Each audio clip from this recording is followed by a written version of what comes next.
Hello, this is Dr. Paul Cottrell, and I'm going to be talking about the Israeli-Hamas war. That's how it's being branded in the mainstream media. Uh, some people could just say Israeli conflict. Some people may say Israeli-Palestinian conflict, but it's probably more appropriate to just say the Middle Eastern war, because I think that there's going to be a broader um, involvement. And this is part of the reason why the United States government is moving assets into the region. So let me step back and give you why I say this. So, as you know, there are two main aircraft carriers that headed to the Middle East. One's the aircraft Eisenhower, and then the other one is the aircraft Ford, Gerald Ford.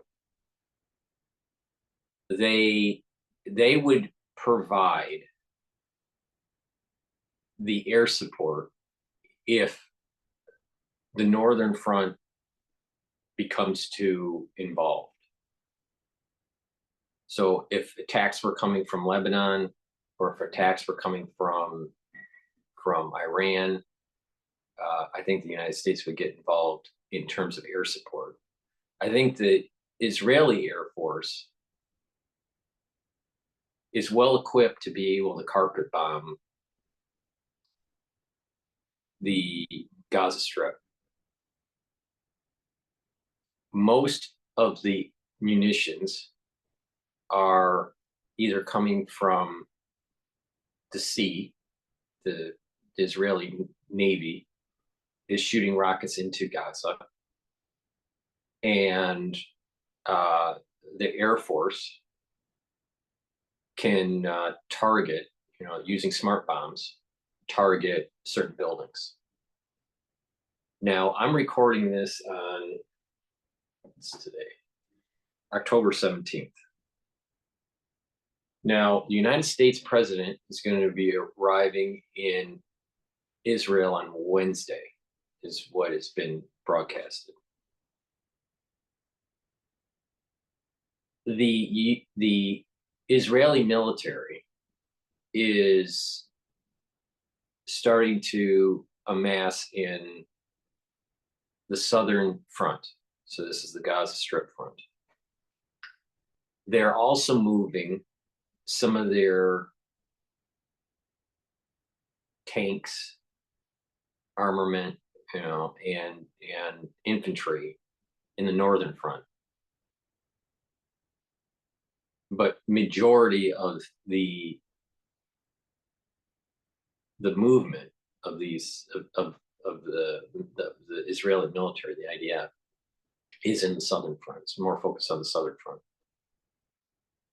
With the president coming in and some of the negotiations to try to release foreign hostages, there is more time for Israel to get ready for the ground invasion. The ground invasion is going to be happening. This is not going to, but I think I provide a little unique perspective on this. I think that the United States, one, is going to be making money by selling armaments to Israel. Israel needs the armaments because they're going to start to deplete their munitions. And for Israel to truly root out Hamas, they need to go building by building in the Gaza Strip and decimate the region. That doesn't bode well for the civilians. But why did the civilians allow Hamas to take root in Gaza? So the Palestinians are partially to blame to allowing Hamas to take root.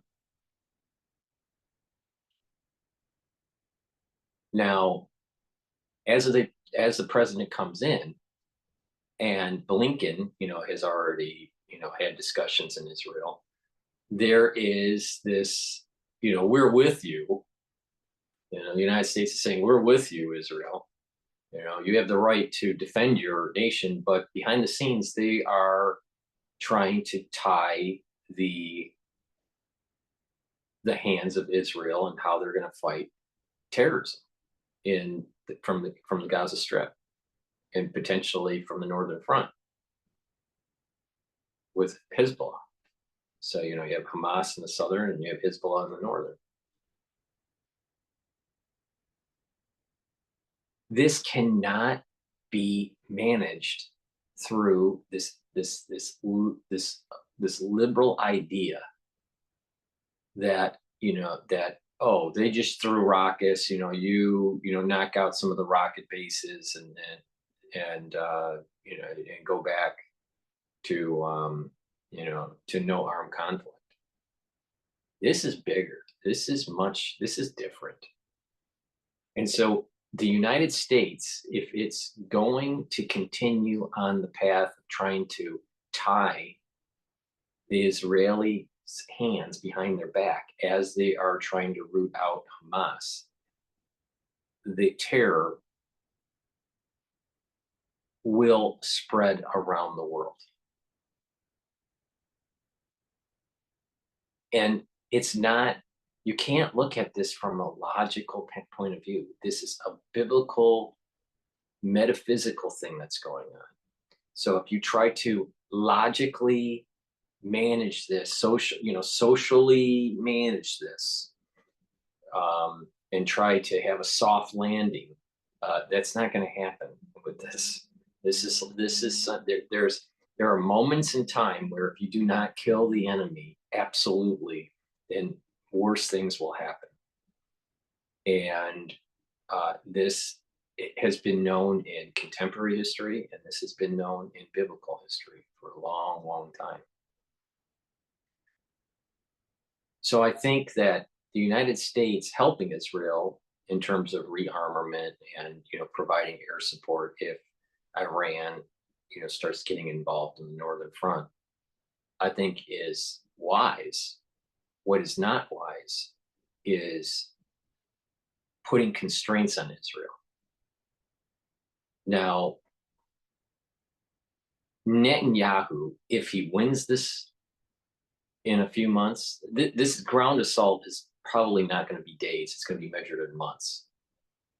And normalization in Gaza is going to be measured in years, not in months. So when they go in, this thing is going to be brewing for about 2 years or more.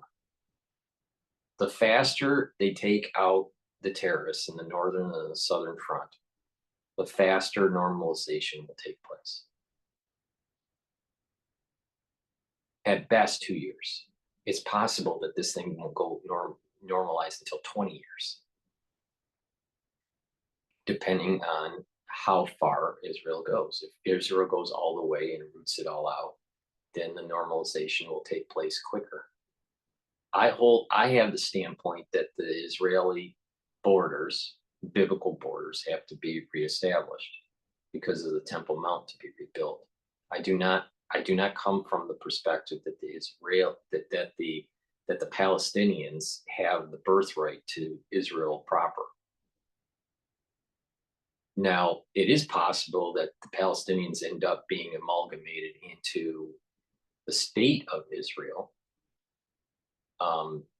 during the temple times, and live in peace with the Jewish people because the Arabs will get a blessing from the Temple Mount.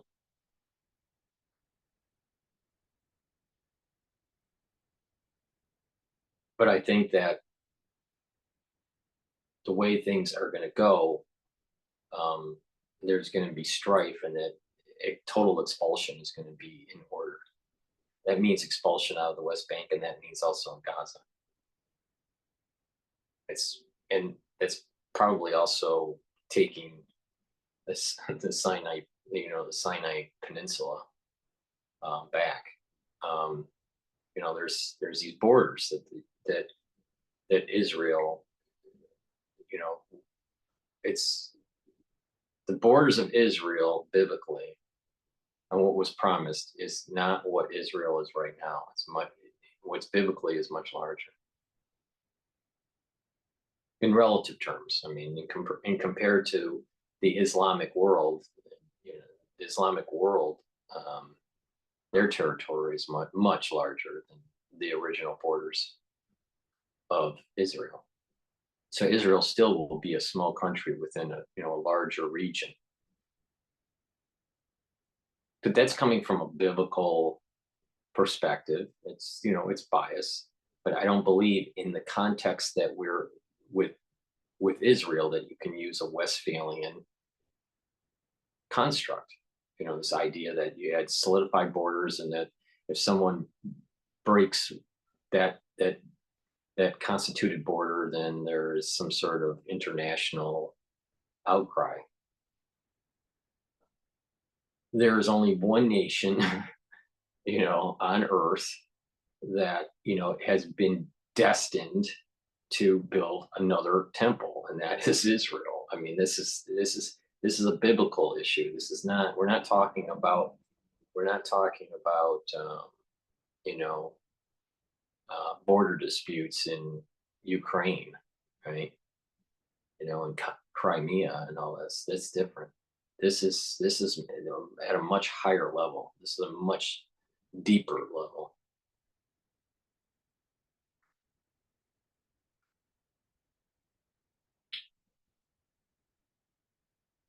So Biden comes in and allows for the Israelis to get more prepared for the ground invasion. And then the news will make Biden look like kind of like some sort of hostage negotiator, right? And try to spin it as though he's really he's got the energy to do all this. I don't think he has the energy to get out of bed. But the thing is that they're going to spin it that he's trying to be a peacemaker. So he's appeasing to the liberal crowd that is pro-Palestinian and pro-Hamas. They're not pro-Israel. There is a time frame on Netanyahu. So let me go back to what I was thinking about Netanyahu. No matter if Netanyahu wins this war or loses this war, his days as governance are probably over. Because even with the win from the Yom Kippur War, the controlling party was kicked out months later.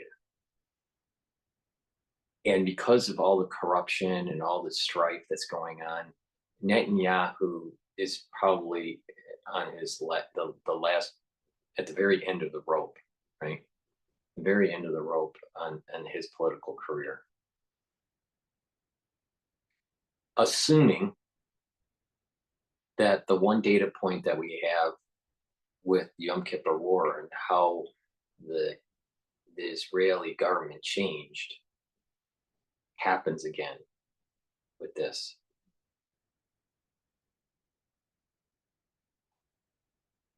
I sense that the Israeli people, and that's the liberals and the Orthodox, would, let me put it this way, would win if they went all the way. I think that the United States is waving dollars and monetary support, military support to try to prevent Israel to truly rooting out Hamas. To truly root out Hamas, it would be the complete leveling of Gaza. Gaza, for the United States to understand the context of it, Gaza is the size of a few boroughs, like 3 boroughs within New York. So imagine the size of Manhattan, plus the size of Brooklyn, plus the size of the Bronx. That's roughly the size of Gaza. anyone that has lived in New York or even visited New York could realize that a military like Israel could level all of it, all of it in 10 days or less using conventional means. All of it. Every single building could be leveled in 10 days. Unconventional means could be leveled in seconds. But there would be radiation fallout if they did that. So they're not going to do that.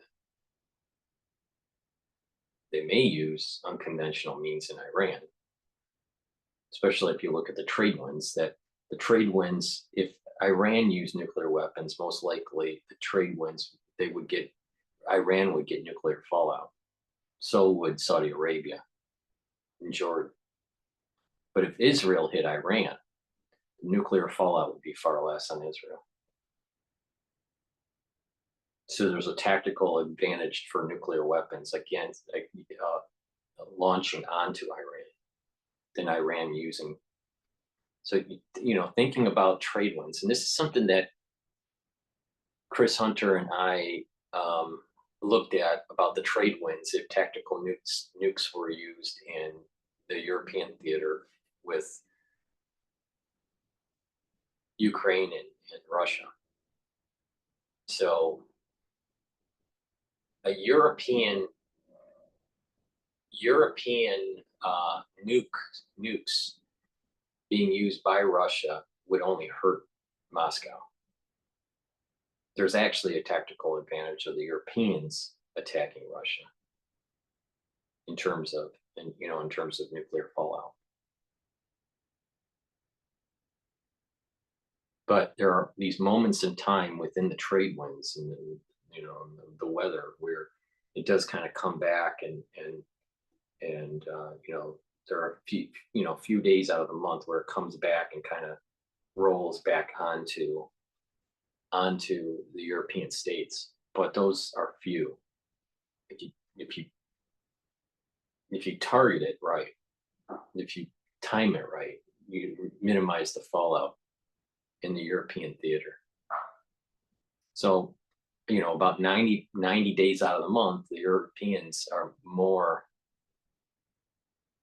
there's more advantage for tactical nuke use by the Europeans onto the Russians in only 10% of the month where it's advantageous to use tactical nukes by the Russians in terms of fallout. Who would get the most fallout? Something similar would happen with the Iranians. So, this context that we hear about unconventional warfare in terms of nukes is just the blast and the radiation, but there are the trade winds. There are these winds that happen and they move around and they are a heavy determinant on how much nuclear fallout that would be, in collateral damage in terms of radiation.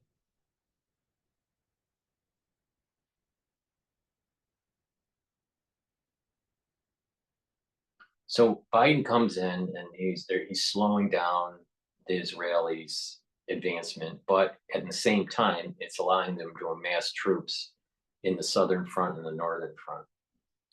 I don't think that Iran would be so bold to attack Israel while the president of the United States is in Israel.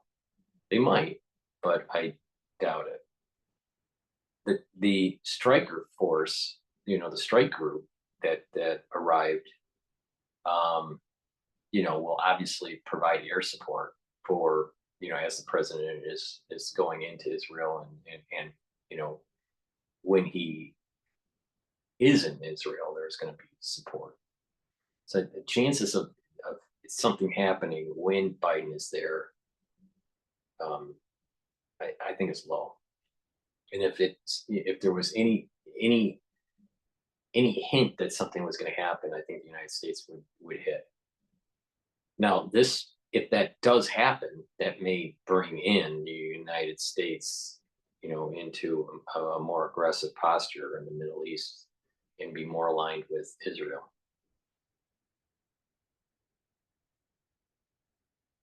So the U.S. Liberty may, that whole thing with the U.S. Liberty back in the day, I think it was in the 60s. I think the U.S. Liberty was with Lyndon Johnson. So it must have been like 63, 64. People that are older that lived during that period of time could probably put it in the chat box and when that happened. I think it was around 63 or 64. 60, probably 64.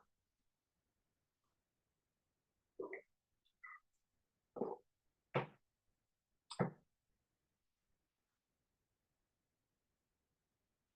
think it was the year after. Maybe I'm wrong. Maybe I thought it was the year after Kennedy was assassinated. But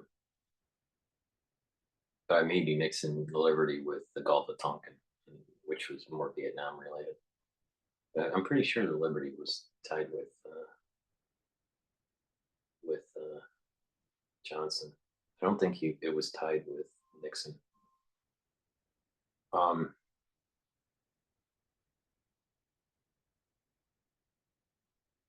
But I don't think, it's possible that kind of incident would happen, but it wouldn't be the death of the president, but it would be attack of a country while the president was there that may kind of be spun in the media as, an attack, of our president or of the United States.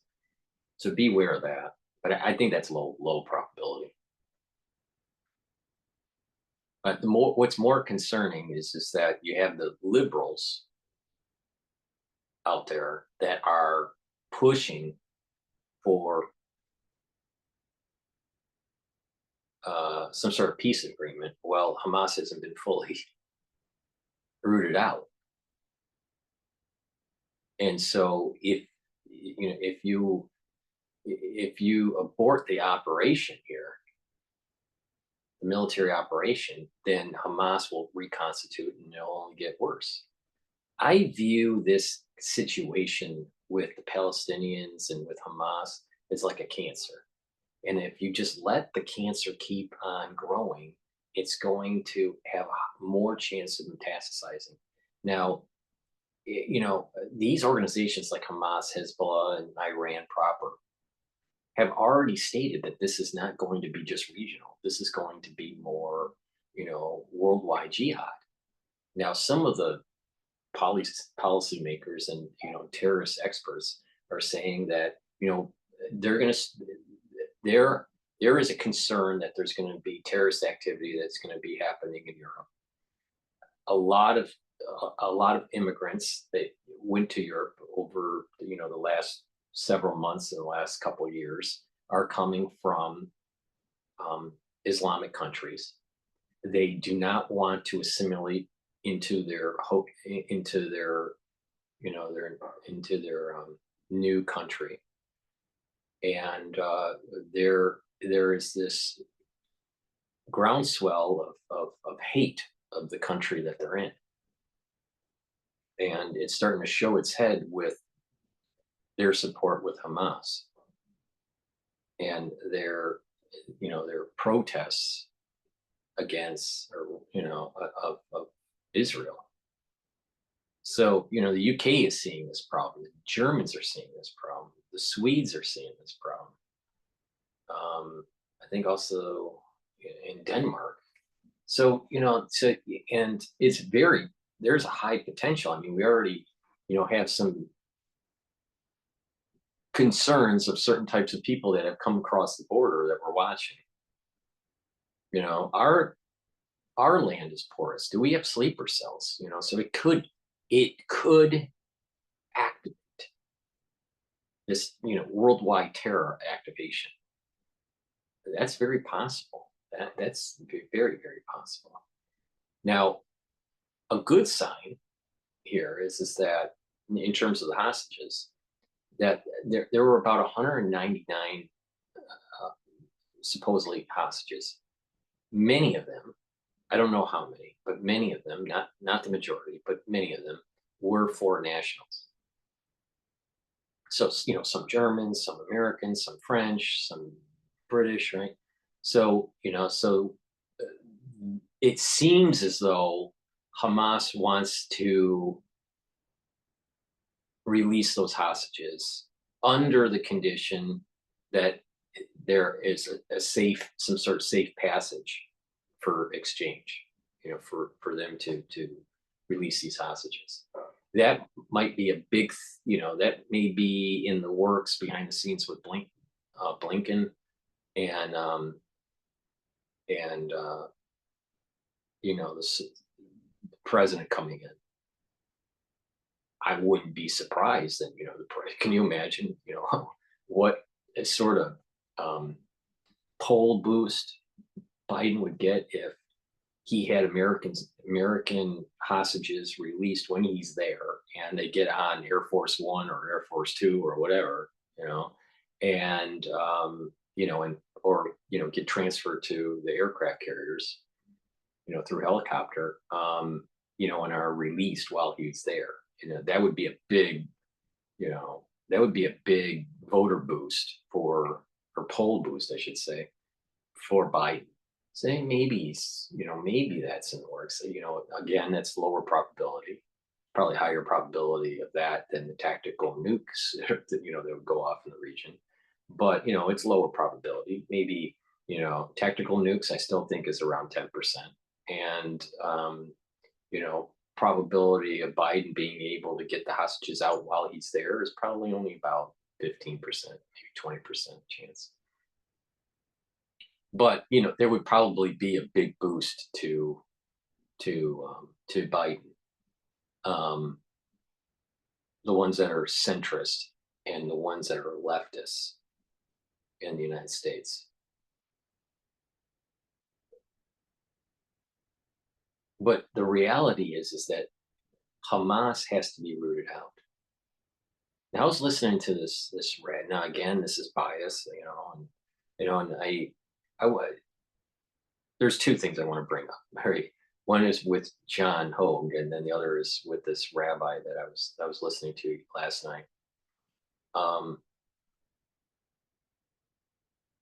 the rabbi that I was listening to last night, there is there is some Bible code that forewarns us of the events that are taking place, but it's also forewarning us not to do it half-heartedly.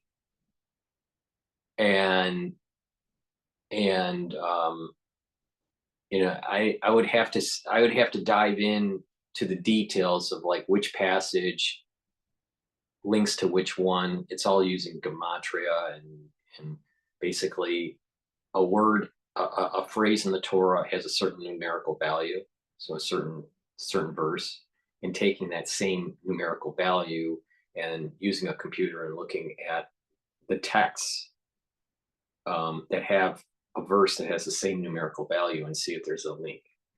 So there is a link. There's 6 of them actually that he brought up. I would have to go back and like take notes and dive into it a little bit deeper, because it's not something that's on the top of my mind, right? So I would have, for me to, and maybe I'll do a video on that, and maybe people would be interested. The point is that from a biblical standpoint, again, this is bias, but from a biblical standpoint, there's a warning: do not do this half-heartedly. And my concern with the United States government, my concern with the liberals, my concern with mainstream media is that Israel will do it half-heartedly. They'll be pushed into doing it half-heartedly, and Hamas is not going to be fully rooted out. And this is going to escalate to something even larger. Now, you either do it you either front load this or you rear load this, right?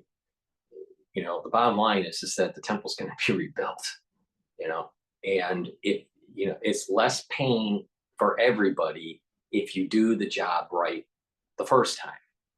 Well, Israel didn't do the job right the first time. They didn't do it right the second time, the third time, the fourth time, the 10th time, 20th time, the 100th time. All right.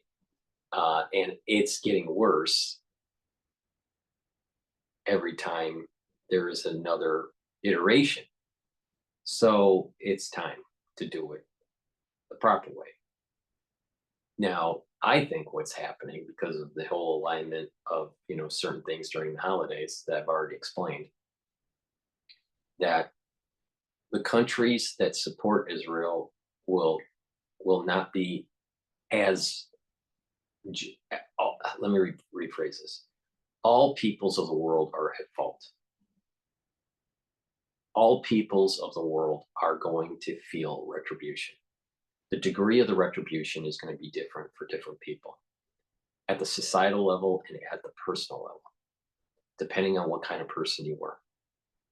Everyone is going to feel pain, a curse, something bad that happens to them. But there's also going to be a certain level of blessing afterwards. And depending on the amount, what type of person you are, depends on the severity of the punishment, the degree of the punishment, and the degree of the blessing. Okay, so obviously someone that is somewhat, a nice person, will see a lesser punishment.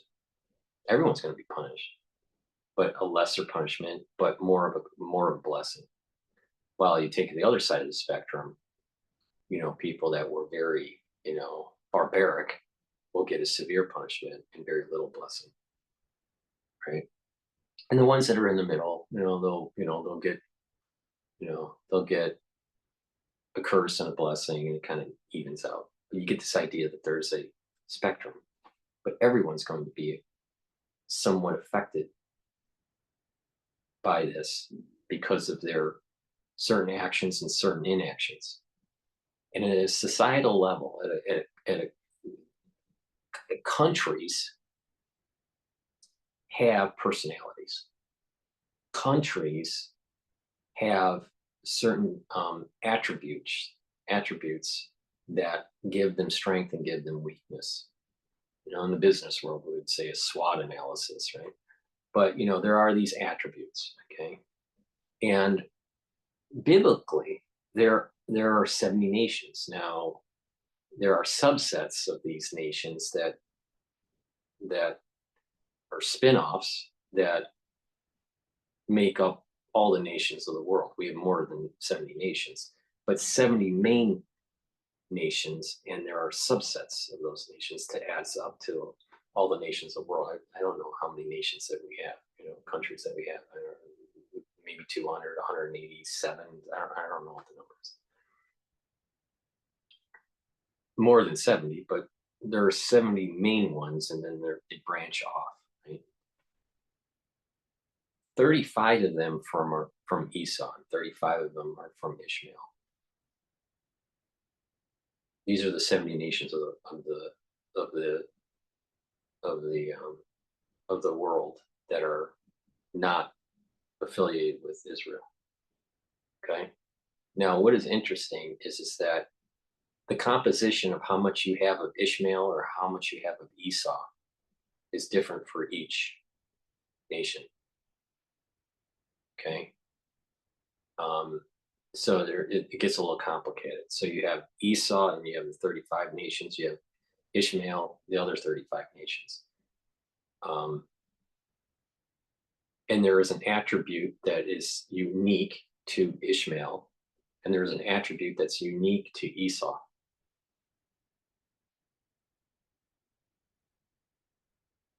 And then there is also the individual. There is a component for the ones that are there is like an internal Esau, and there's an internal Ishmael. Now, Ishmael's attribute in its purest form is religious vigor, um, religious absolutism. And in Esau, I can't remember his attribute.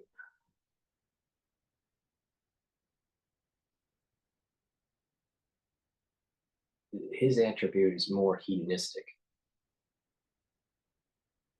So you have so you can see that individuals may have, let's say, 30% hedonistic and 70%, this religious ferocity or very little religious ferocity, and and much more hedonistic.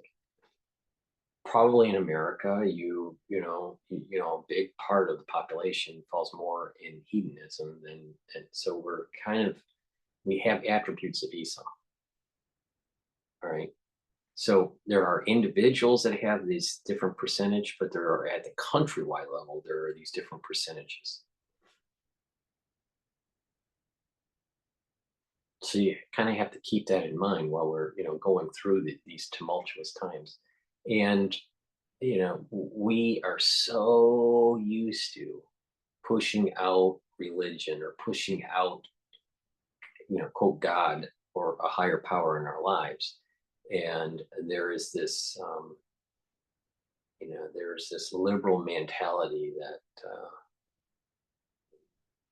that you can socially design the the environment in such a way where you can have peace and all that. And it's perhaps the peace is because of a blessing, because of the innate attributes of the nation or the innate attributes of the person. Now, of course, someone may have poor attributes or poor composition of these attributes, and they can improve themselves, and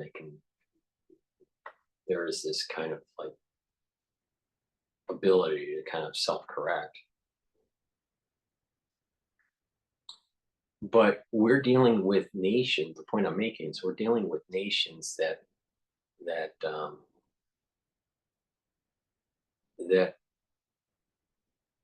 around that area, they're either very hedonistic or they're very there's a very strong religious vigor to them,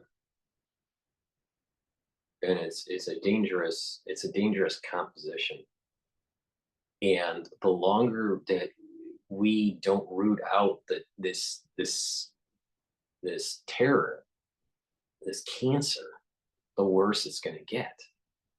Now it gets more complicated. We're not in a bubble, and there's no one. Again, like I said, everyone is at fault here in some shape or form. But if we sometimes fund this. We created Bin Laden, right, during the Afghan war with Afghan and Russia, right? We created Saddam Hussein. He was an ally because we were against the Iranians. We overthrew the Iranian government in the 50s. We did these things. I think it was the 50s. We did these things because of our unique special interest in the region, right? CIA involvement. This is why I'm against the CIA. They cause more harm than good. And they run rogue. They're not accountable.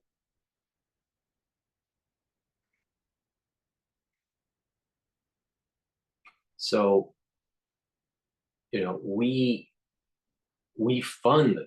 help fund the Palestinians. We help fund the Israelis. So we've helped fund this conflict.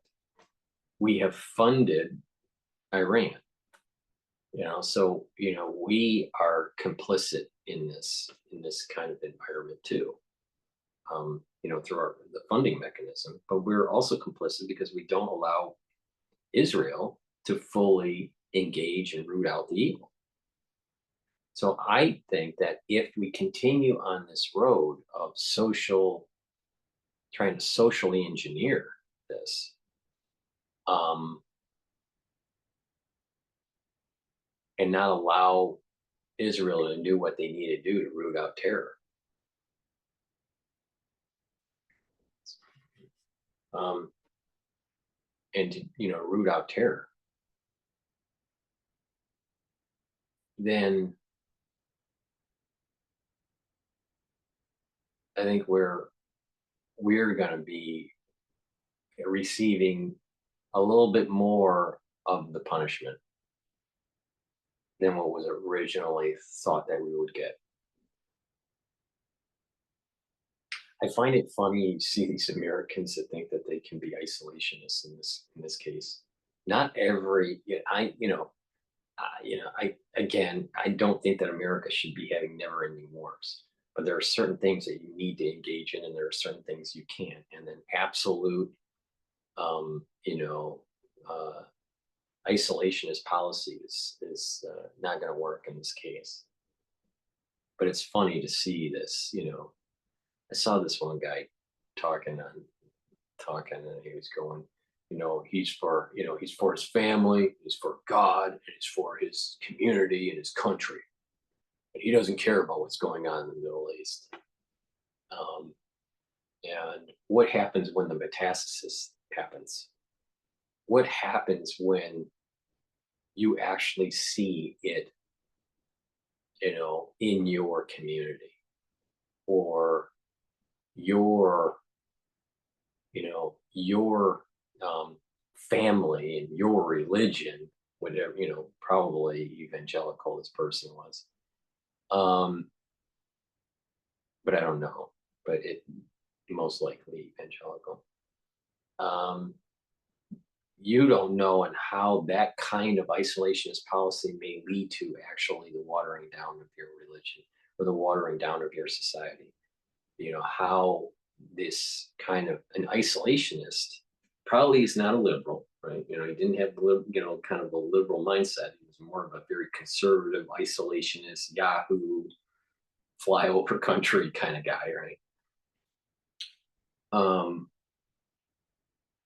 they don't realize that we're not in a bubble, and that these things happen and they can actually water down the community that how he views his community, water down his religion as he sees it, or destroy the family unit as he sees it. These things can happen, and I just think that the world in general has shifted from a liberal policy way too far, and that pendulum needs to swing back to conservatism. That's conservatism in terms of financial prudence, at the government level, financial prudence at the personal level. We consume way too much. I think we are way too egocentric as a society. Um, and there is quote, to quote a phrase, even though it doesn't mean this, but to quote a phrase from REM, we're losing our religion, right? There are benefits. We have lost a spiritual side. Human beings are spiritual. They need a spiritual component in their life. People that don't have a spiritual component usually feel lost, usually go down a path of destruction, either biologically, or at or they destroy their society. But we need to get a little bit of that spirituality back. Not everybody needs to be a fanatic. I mean, that's not a good thing. But having an egocentric hedonistic society is not a good thing either. So there's this thing, this conflict is much bigger than other conflicts. And like I said to John, now I'm going back to to John. hopefully I'll do that video where I do that whole Bible quote thing, right? I'd have to research it a little bit because the guy was at a very high level of Torah knowledge, and I'd have to kind of go a little slow and digest it a little bit. With John, I don't totally agree with John Hogue 100% on his take on Israel. But what I wanted to do was, I like listening to John. I learn from John. I think other people learn from John Hogue also, and that he has a unique perspective. He has a pretty strong historical knowledge about the world and of U.S. events. He's relatively accurate on how he sees things, and he's funny. I like talking to him, but we don't agree 100% on Israel. We don't need to agree 100% on Israel. He's more on the Palestinians, side of this than the Israeli side. I'm more on the Temple Mount idea. My perspective is more, we are moving into an age of a we're at these milestones for a messianic era. Now, we have 216 years to go for this, 6,000th year. Does the temple get rebuilt? This is the reason why I said 230 in other videos. Does the messianic era start in 216, or does it start to evolve pre 216? And the Temple Mount is actually built on 216, or is it built like roughly 15, 14, 15 years later? That's why I said that it's like plus or minus. It's not so clear on what that 6,000 means. Does it mean that the temple is built? Obviously you need time for it to be built. Is it being built? Construction starts on 216. But there are these stepping stones that have to take place.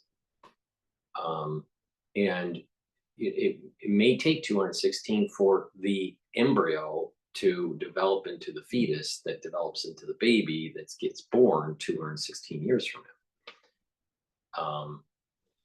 But there's also these commentaries from scholars that say that there are two other options, and that other option is that if mankind is so deprived of humanity, of spirituality, that the messianic era is ushered in with a ton of curse, and then that's the cleansing.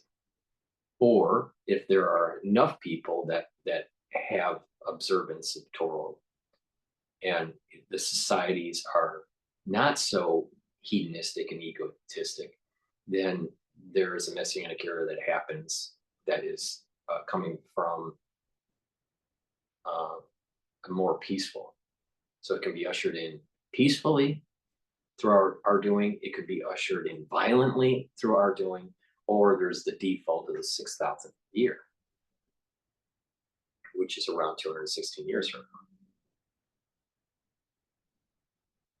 So that's the kind of mindset that I have. Now, some people would say you're a Messianic Jew. And I'm like, no, I'm not a Messianic Jew. What I'm just saying is that it states that there's going to be a new temple that's being built, and that temple means that our understanding of the borders of Israel are going to change. The importance of the Jewish people in the world is going to change. The Jewish people are going to have to be spiritual people, not business people.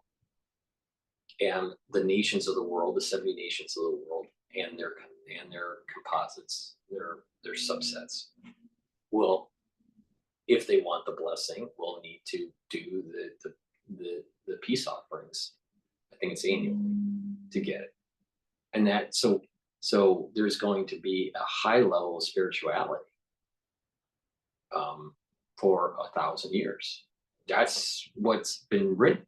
So now my understanding is then things start to fall apart, and mankind may not be around, but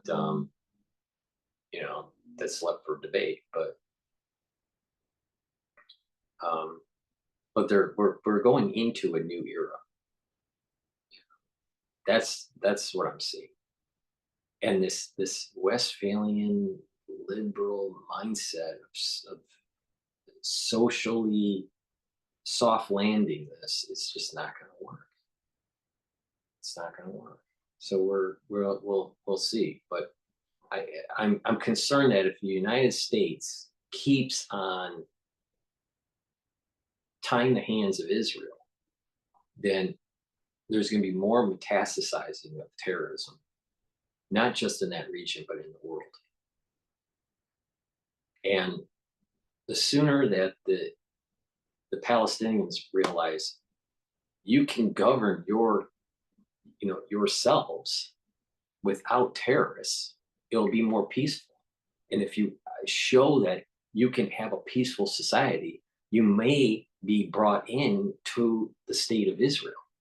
But if you continue to be barbaric, if you continue to have this, Ishmael religious ferocity as an attribute, then what's going to happen is that you're going to be expelled from the land, and you are going to have to be amalgamated with the other nations that you're more aligned to with the attributes that you're born with. So that means that some of these people would have to go to Egypt. Some of them would have to go to, the Northern African nations. Some of them would have to go to Turkey. Some of them would have to go to Iran. Some of them would have to go to Jordan. Some of them would have to go to Saudi Arabia or Qatar or,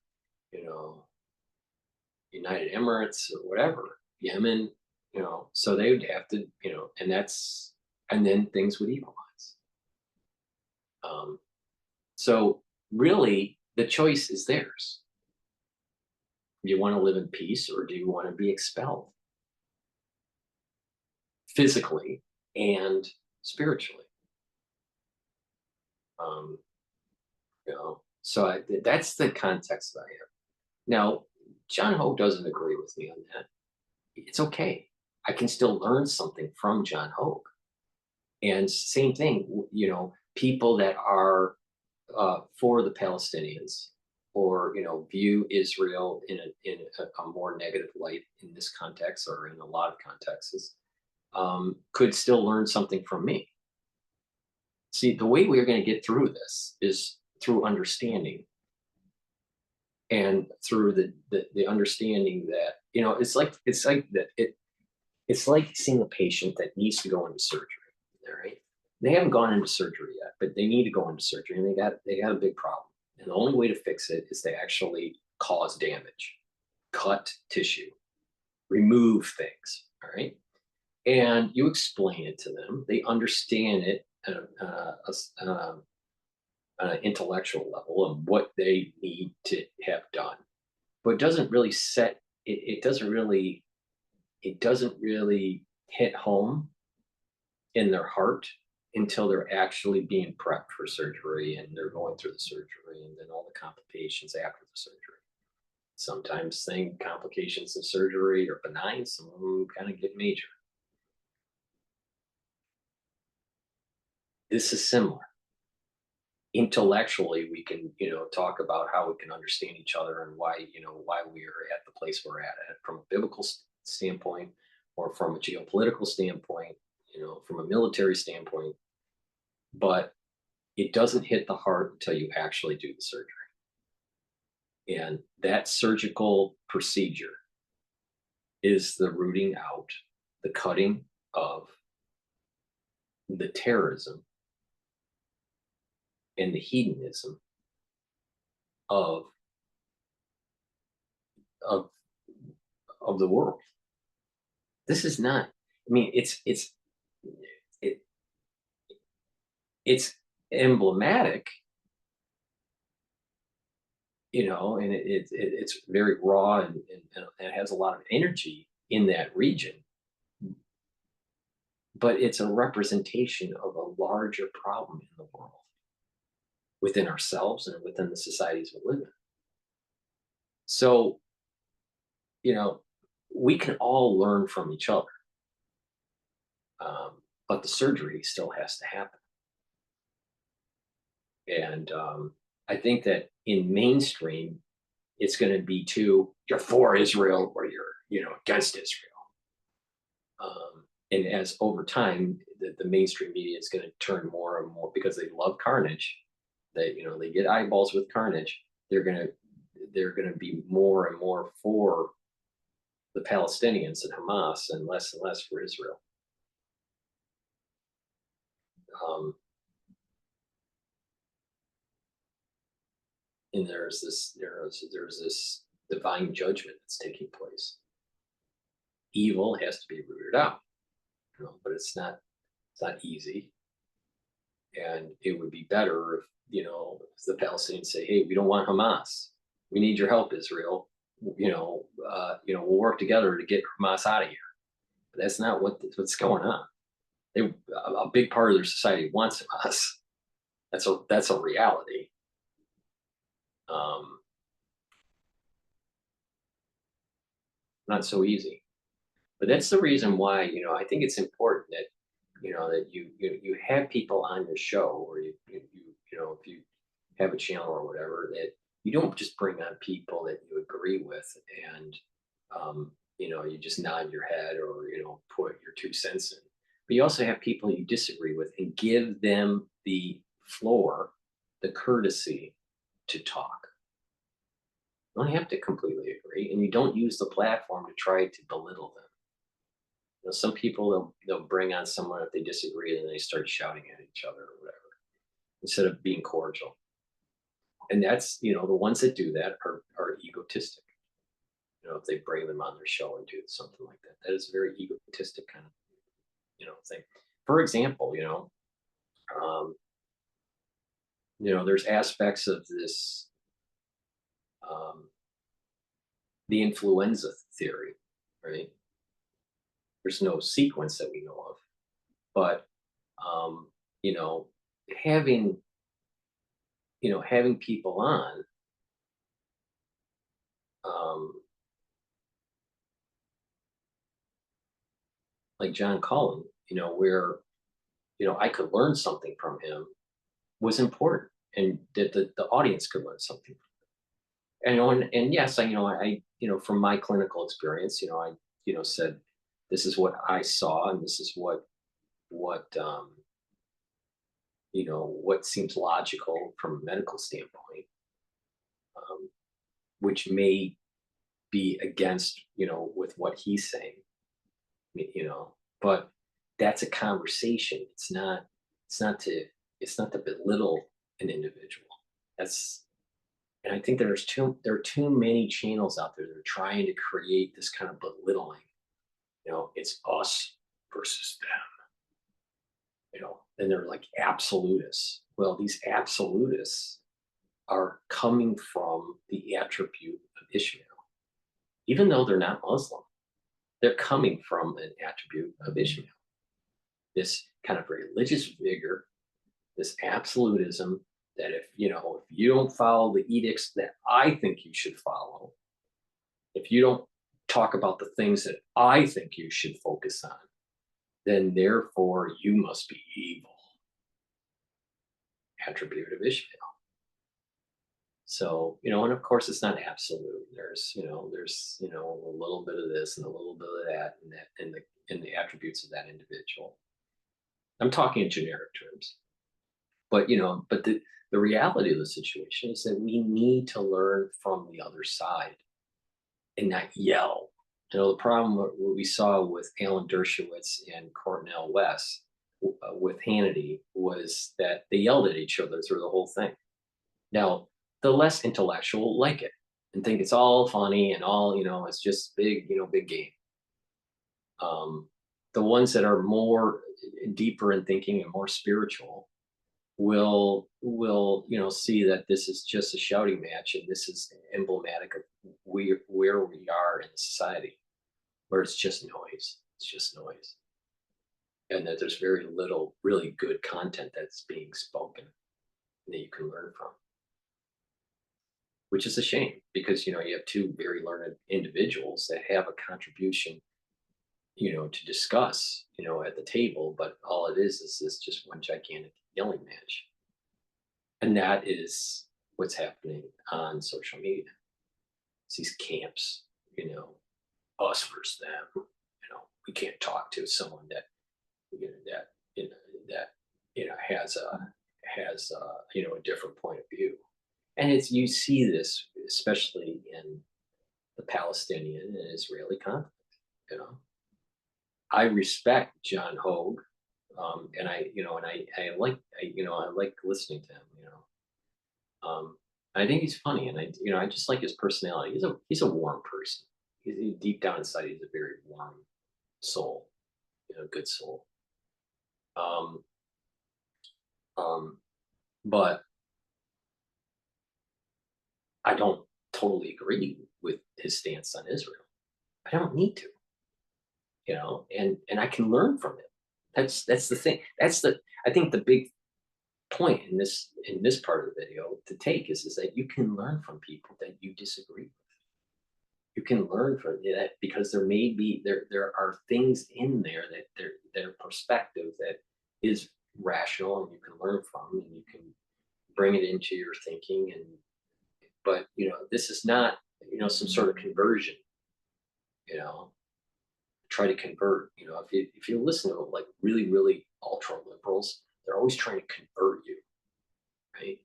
There are like people that want to convert you so you do their kind of job because they think what they do as a career is the most important, or their religion is the most important. Therefore, you should convert to their religion, or you should convert to their style, their mentality of hobbies or whatever. No, you don't have to, but you can still learn from them. But there are people that that are they feel as though to justify their being, instead of using logic, it's about conversion. And if they're not getting conversion within in their discipline or whatever, enough people siding with them, enough people that they're accreting, then they start to become a little bit more belligerent, a little bit more violent, a little bit more dangerous. You know, and you have these different grades that it can happen. So, getting back to the whole Israel conflict here, this conflict, this Palestinian Israeli conflict, is a conflict within us, a conflict within society proper. It's manifesting itself in the war that's happening right now, with the conflict in Gaza. But it is happening in us. And this is another element of we are all at fault. We're all at fault to allow this to be happening in the world. It shouldn't be. We're all at fault that we allowed, governments to make things they shouldn't be making. At a therapeutic level and at an organism level. But we still allow them to have it. We shouldn't allow for agencies like the three-letter agencies in the United States to run rogue, but we let them. We shouldn't allow for crooked politicians to do the things that they're doing, but we let them. So as the society, it has, we see these people that are even at an urban level. You see these kind of degenerates that are running around and can't pull up their pants, right? And acting disrespectful and not holding doors for the elderly or or women or whatever, or just poor manners. We let them do it instead of telling them that the appropriate social response is to take care of the elderly. Not don't look like a hula. Pull up your pants. No one wants to know what kind of underwear you have. Just like, but this is a problem. And they once they can get away with it, they jump the turnstiles, and then all of a sudden they think they can steal, out of these apparel companies, or at CVS or Walgreens or whatever. And eventually, there's a lockdown in the society. There's less freedom. There's less. There's more fear and all this because we um, didn't, as a societal level, say that these behaviors, no matter how benign they may seem on the surface, metastasize. Pulling up your pants, is a big step. Make your bed is a big step for these people. And when they don't, eventually they slide into disrespecting people, and eventually disrespecting property, and then eventually, going to the point of murdering or stealing. And this is this is the hedonistic side, the Esau side of things, and the attribute. So you can see this at the countrywide level for certain countries, and you can see it in individuals. They have a certain composition, certain attribute. And so rooting out Hamas and the terror and the collateral damage and all this that's happening is also this cleansing within us that's happening. There's a spiritual thing that's going on.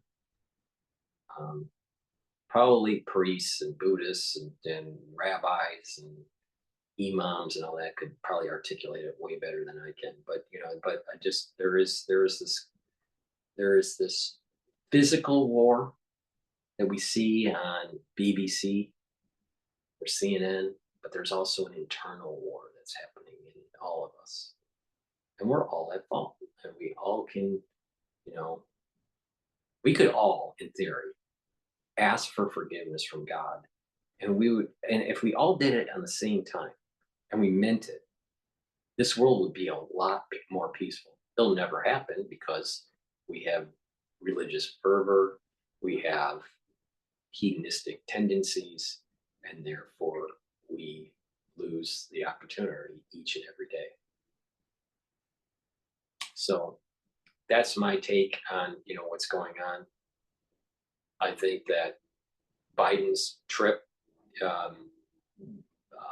may move the ball forward for the hostage change.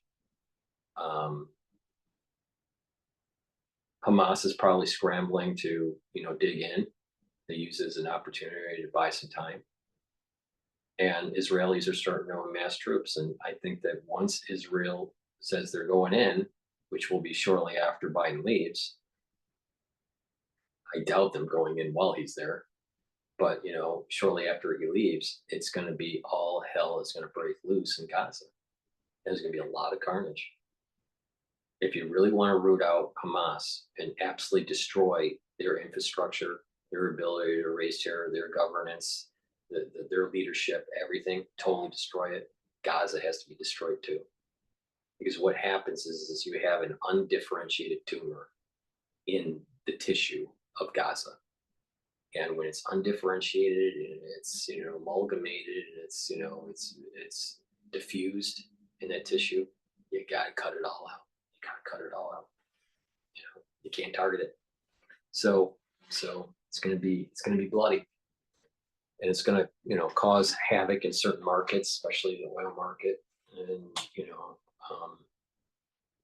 we'll see how it goes. But I think that isolationist policy, like a typical American isolationist policy, is not prudent when you're talking about the spiritual war that's happening in the Holy Land, and also the spiritual war that's happening within all of us.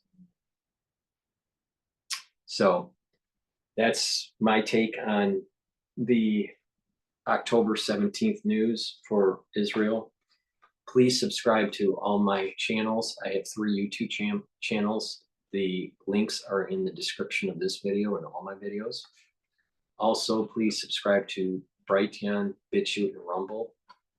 My channels have a lot of the content that could not be kept up on YouTube there. So please subscribe to all 6 channels. All the links are in the description of this video and all my videos. So please subscribe. In addition, please go to my store, the-studio-reykjavik.com, and get the health products that I offer. I am a big proponent of supplementation, proper diet, proper exercise, proper sleep, proper mental exercising, meaning challenge your brain, do reading, writing, right? And you will age slower, right?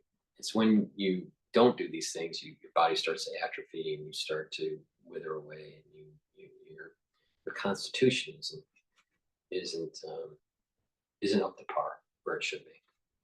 So, go to my store, the-studio-reykjavik.com, and get products, healthcare products like Silver Gel. This product here I use every day, and you can use it as a skincare product where you put it on your body, you leave it on overnight, and you'll start to clear your skin. In addition, this also helps with burns and scrapes and cuts. It'll help to speed up the healing, right? Because it's keeping the wound clean. And what is interesting about this product is that it also neutralizes pathogens. And when it's neutralizing pathogens, it creates a protective. You can use it as creating a protective barrier. So you put it on your hands, and it'll stay on your hands and stay active for about 5 hours, 6 hours. And you put it around your mouth and around your nose and inside your nostrils, lightly coated in your nostrils and around your ears, right? And this is a way to neutralize pathogens and reduce chances of getting colds and stuff like this, and and other things that have been out there. So you do that as kind of like a protocol to protect you during the cold season, right? Or during some sort of issue out there. But you can use this also as a skincare product. It's a great product, or skin healing product. I also have a toothpaste. It's a structural nano silver toothpaste. It has no fluoride in it, and this will whiten your teeth, freshen your breath, neutralize pathogens, reduce the plaque, and reduce that gum inflammation, that gingivitis and that gum inflammation that people have. When you reduce plaque and reduce that gingivitis, you're reducing the chances of cardiovascular disease due to oral hygiene. So when you do that, you are you're making your body better, right? But when you are using products like this, right, you're neutralizing pathogens in your oral cavity, right? You're reducing the chances of getting sick. So, this is a great toothpaste, way better than Alex Jones's toothpaste. So please go to the store, the-studio-reykjavik.com, and get a few tubes of toothpaste. I also carry a multivitamin. This is a great multivitamin. You couple this with the rest of the protocol, which is liquid nano silver. I take a tablespoon of that every day. I also take turmeric and ashwagandha that brings down the inflammatory response and the blood glucose levels, control the blood glucose levels, and then C60, which is a very strong antioxidant to bring down the reactive oxygen species to improve your mitochondrial health and the health of the cell. And so you have more energy because your mitochondria creates the ATP. So, take this multivitamin with the protocol. In addition, I have a product, lignans, that's a powder. It's a flax all powder. And this will help with boosting up your immune system and also help with your hormonal health. Because it's in a powder form, I put the powder into my hummus. I have homemade hummus, and I put the powder in the homemade hummus right before I eat it, right? Not when I'm preparing the hummus, but um, but I'm just about ready to eat it. I put a scoop of it. There's a little scooper in the container, and I put that into the hummus. And I also put my probiotic, which is also a powder form, and put that in the hummus. Mix it, and then just eat it. Right. So that's how I take it in the afternoon every day. So, add that to your protocol, and that will improve your immune system and improve your hormonal health. Now, when you couple it with the probiotic, you're providing your gut biome with that proper reset, right? The right ability for the body to digest and metabolize, right? So a lot of people they don't take probiotics, unfortunately, and gut health is really important. And good gut health not only helps you di- in terms of digestion and absorbing nutrients, but it also improves your mental health. There's a correlation between your gut health and your mental health. So, you know, probiotics are really important. So, those are some of the products that I offer on the store. I also have all natural deodorants in citrus and peppermint made from Himalayan essential oils. It's a great product, very high quality, no aluminum in it, and other supplements, like B complex, clarity factor, which helps with you focusing on tasks, and it gets those neurons firing, and the vitamin C's, the zincs, the magnesium, the collagen. So go to my store, the-studio-reykjavik.com. That's the-studio-reykjavik.com. And you will be able to just have access to really, really high quality products. If you follow my protocol, then you're going to start seeing that your body is starting to improve its immune system. It's going to be aging slower. You're going to have better cellular health. And there's a compound effect that takes place, and you're going to just have more energy and more vitality. When something does happen, you have a better way to fight it, right? You're giving your body that extra nutrients to have. Unfortunately, we have in the United States a healthcare system that is not a healthcare system, it's a disease care system. We treat diseases, and we don't spend enough time in preventative measures in the society. And the preventative measures is proper diet, proper exercise, proper hydration, no fluorinated water, proper hydration, make sure it's filtered, proper supplementation, proper sleep, right? Proper activity, mental activity, you know, read more. And I'm not talking about reading on the internet, because the internet reading is really dumbed down now. Years ago, it wasn't, but now everything is, pictorial or video, and the actual text content is going down in terms of number of word count. But even also the vocabulary is going down. Start reading books. Start learning subjects that you've never learned before. Go to the library and just pick up a book on a subject that you're interested in but don't know a lot about. And you're going to be challenging your brain. And and don't spend so much time on, the the negativity on the internet, right? Because that is weakening your immune system, and that is bringing taking away precious energy that you need to to to to live, right? It's almost it's almost parasitic.